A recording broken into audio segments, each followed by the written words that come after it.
This is happiness, to be everything at once. Be unblinded, be unlearned, be unbridled and unburned.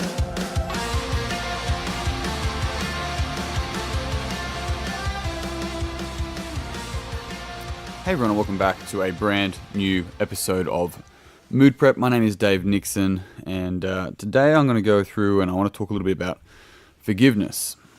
Now, to me, forgiveness kind of feels like one of those things that I've heard many people speak about and how important it is in order to, level up or let go of the past. It kind of falls into the same bracket as like gratitude. And gratitude's fantastic. Learning how to be grateful, and I've talked about this in so many podcasts before, is really powerful. But sometimes it can just come across kind of forced or kind of like woo-woo, or, maybe insert your own words there. Maybe some of you have just been like, nah, it was beautiful from the day dot, totally got it, But for me, and I know for a lot of other people I've spoken to, it kind of is like, it just feels this forced fake, like not, woo-woo and some mushy, whatever, wishy-washy, whatever words you want to put there. And I think like forgiving was part of that, but I persevered with really trying to understand forgiving, and intellectually I understood it first before I really started to embody it and really started to look at how I started to forgive other people or forgive myself. And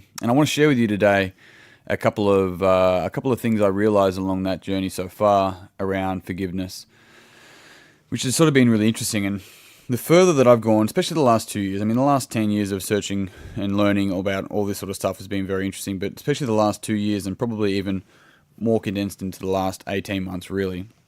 But going back and understanding how much my youth impacted the way that I made decisions and how I viewed the world today was a massive thing.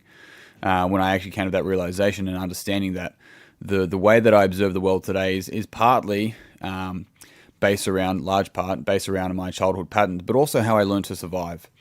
And so this is, for example, like something might happen in someone's early life, and one person may respond by and being, defensive by literally putting themselves into their room by themselves and just drawing and being by themselves, right?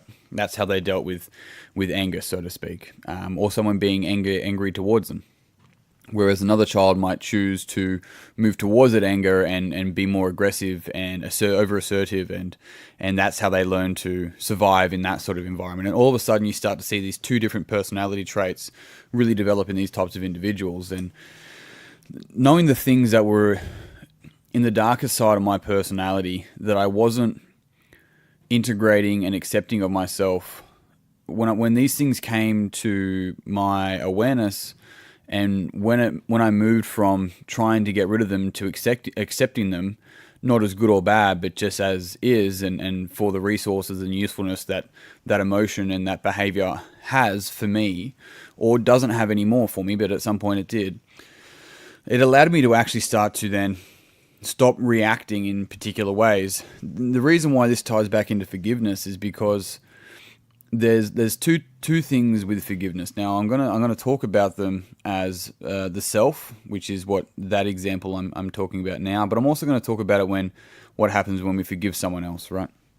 So, because I'm already talking about my own experience and understanding the darker parts of my personality that I ideally wanted to change once I became aware of them and learn how to integrate them as part of my personality rather than as shadow variants of my personality. I learned that I had to forgive myself for being angry, or forgive myself for acting, sporadically, and forgive myself for,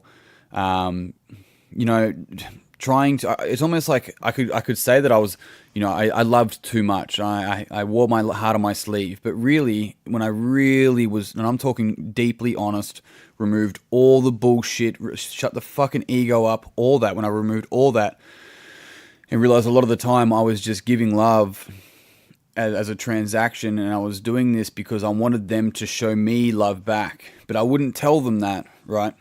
And I would do this, and what would happen is that I would then obviously be putting conditions and expectations upon friendships and relationships.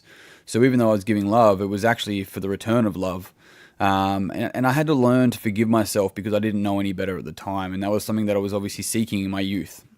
And so I realized that when I became aware of these kind of traits and behaviors or subtle motivations behind behaviors, when I could see them as they were, I had a couple of choices, and we all do have a couple of choices, that is. And very early on, I made a decision not to be judgmental or angry, but to show compassion to myself for these behaviors and the fact that I only ever did it because there was a positive intention in it.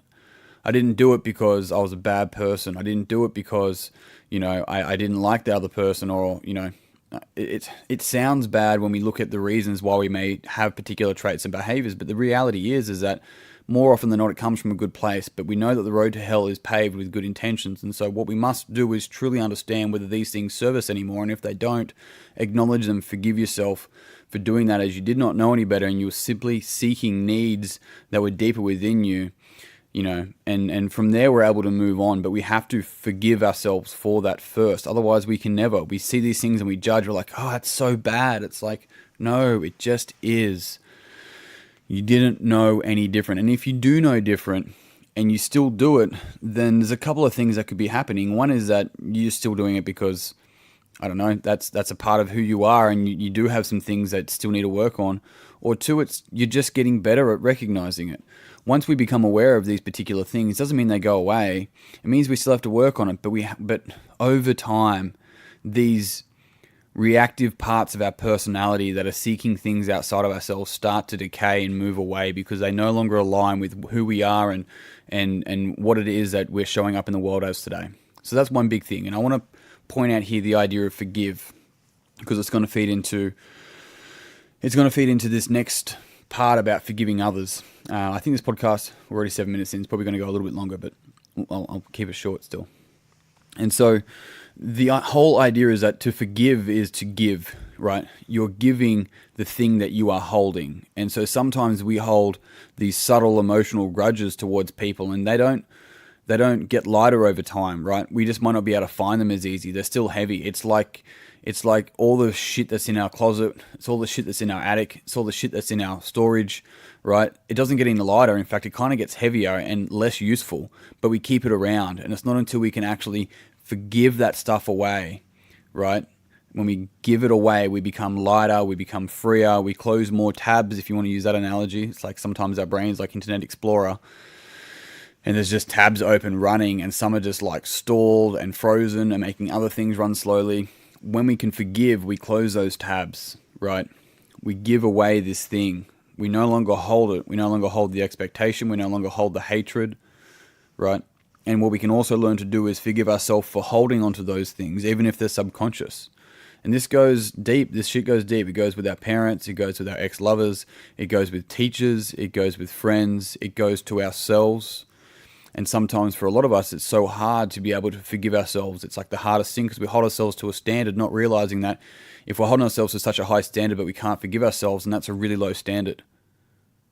You let that sink in for a moment. That's the complex that we live in. And so with this ability to learn to forgive ourselves and repeatedly learn as we continue to grow and shell off these parts of us that are no longer actually parts of us, just who we thought we needed to be in order to get what we wanted to get from the world, then that's when we can truly move forward. But the interesting thing about when we forgive somebody, sure, we forgive them, and that may be of benefit to them. I think most of the time it would be, but it's so context, dependent. But the thing about forgiving someone else is that it's actually also for you, because you then be able to move on. And a lot of the time when we aren't able to forgive, we don't let ourselves forgive, then we're continually holding on to these types of things, and we can never move on. It's like we're trying to move down the river of transcendence or consciousness or levels of understanding ourselves, but we hold on to this rock, right? And in this river, you can't speed it up. I've talked about it before. You can only unblock it, but you're holding on to this rock.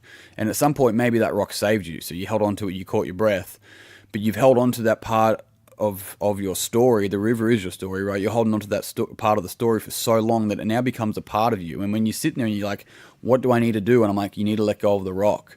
And you're like, what rock? It's like it's so intertwined into our personality and our story that we can't move on until we learn to let go of it. And we forgive ourselves for not being strong enough to be able to swim in the first place. Like it's something, use that analogy however you want to use it, but it's that understanding. And I think when we can understand that when we forgive others, we're actually giving ourselves that space and that time and forgiving ourselves as well. It's very crucial.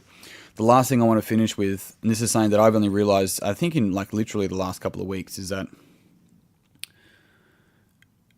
to forgive somebody else, we don't need to have them say sorry. This is a really, really important lesson to learn right now. You don't need somebody to say sorry in order for you to forgive them. You can do that without ever talking to them again. Maybe they've passed on. Maybe you no longer talk to them face to face, or maybe they're still they in themselves are at a different stage in their own human condition and levels of consciousness where they're not in a space where they can say sorry yet. So why are you holding on to it? Forgive them, because that's in your power. You don't need anything from them. I know we think we do a lot of the time. Not everyone, but a lot of people. We think we need to hear something from them. But that's our condition. That's not theirs. And we're putting our condition on top of them, onto them. We're forcing it. And then we want them to apologize for us to be able to forgive. Can you see those conditions as they are? It's learning how to forgive without hearing sorry. And that is one of the hardest things, but one of the most powerful things we can do. Team, thank you very much for tuning in today. If you found this podcast beneficial, it would mean the world to me if you pass it on to a friend that would also find it beneficial. If you haven't already, check out Mood Prep Online. It's now free, guys. I just want this group to be a really beneficial group for everyone involved. You can literally just search Mood Prep Online on Facebook. It'll pop up and ask to be approved and ask to join, and I'll approve you from there. Otherwise, if you're a PT, a coach, and you want to learn a lot more around the stuff that I teach and I talk about, then please check out the Coaches Circle on davenixon.com.au/memberships. I'd love to have a chat with you and see if it's the right fit for you. Otherwise, if you haven't already, check out my seminars for the back end of this year. But that's it. I'm out. Thank you so much for tuning in. Until tomorrow, peace and pizza. Kick today in the dick. Slay the dragon. I'll see you soon. to be everything at once. Be unblinded, be unlearned, be unbridled and unburned.